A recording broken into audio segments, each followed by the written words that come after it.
Hi friends, Mr. Chris here with today's craft activity.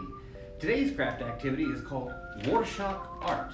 And basically what you're doing is you are creating your very own art piece by smudging and smothering wet paint when you fold your paper in half. So let's get started.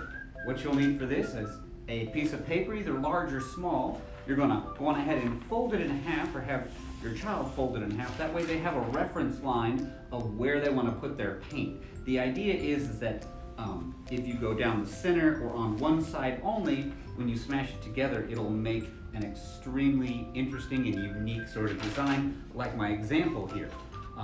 Parents, if you are feeling brave and want to let your children just drop paint on from the paint container, that's perfectly fine. I find that works great if you're outside, but wouldn't suggest it if you're inside.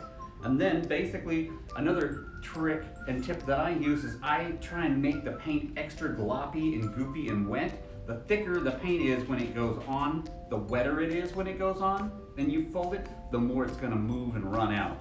So let's just see what I can make here.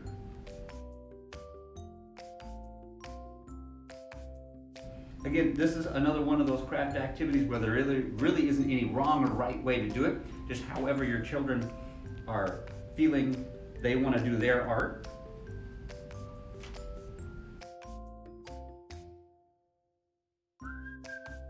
Let's see what it makes when we fold it together.